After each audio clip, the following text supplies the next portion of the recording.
Okay, so let's finish.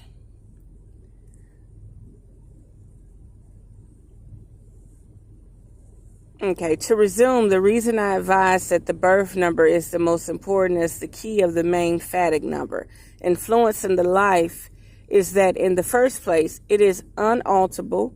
Secondly, it is related to the planet's influence at the moment of birth. And thirdly, by some mysterious law of vibration, which even if we do not understand, we must admit to exist, even in such a so-called inanimate objects as crystals, molecules, and atoms. The moment of birth decides the note of harmony or vibration, and so it has its influence on the actions of our lives from the cradle to the grave.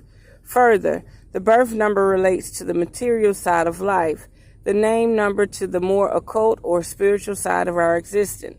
Also, the name number is more difficult to be sure of. It must be the product of the name we are most known by. This presents a problem for the average man or woman.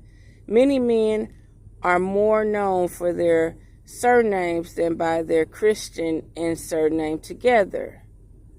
And many women are called by some pet name to the complete extinction of their Christian name. In working out such cases, mistakes may easily be made and a number allotted which is not the true one, whereas by going by birth number and using it as a foundation, no mistake can be made. If then it is found that the name one thinks is the correct one, and if its number gives the same number or any degree of the same number as the birth number, then one can be absolutely certain that no mistake is being made. For if both the name number and the birth number accord, there is nothing one can desire better. If the name number does not accord with the birth number, it can be made to agree by the addition of an initial or an alter.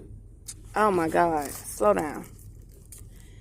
It can be made to agree by the addition or an initial or an alteration in the Christian name, so that both give the same vibration, and I advise this to be done in every case where the birth and the name numbers do not agree, except in the case of the numbers 4 and 8, which I have spoken of earlier in this chapter.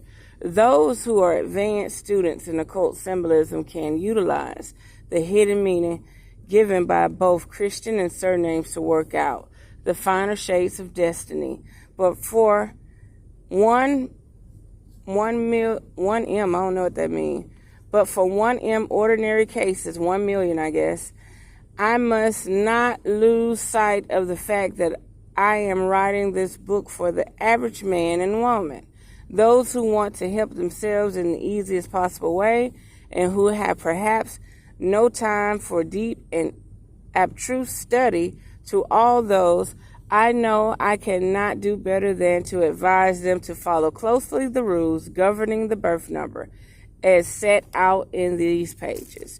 Note, the number of the month of birth or the year of birth is not so personal or so intimate in regard to close calculations as in the number of the day of birth.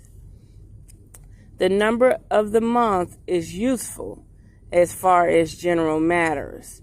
Find the number of the year to the wide occurring events.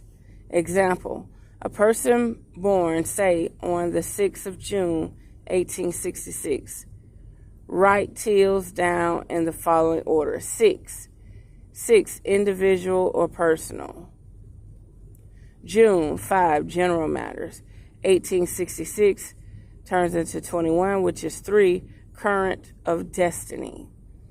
The numbers 6, 5, and 3 should be regarded as separate and distinct and not added together. The year number totaled and added to itself indicates an important year of destiny. Example, 1866 equals 21. Okay. And then it says 21 and somehow it's 187. So they added it to it. And that's 1887. Oh, that's interesting. I'm going to have to do that. Okay, I'll take a picture of it. A further illustration of this is given later in the case of William I of Prussia. I never heard of Prussia. Okay, so there we have it. Cheiro's Book of Numbers, and that's chapter 15, why the birth number is the most important. And remember, the birth number, that's the day, okay? And if you want to do your birth date, do everything separate and don't add it together. So you'll do the day, you'll do the month, and you'll do the year. But when you do your year, like he said, 1866 equals 21, then add 21 to 1866 and see what year comes about, okay? And that may help you along your journey. So there we have it. Unearth the magic. The truth will definitely set you free.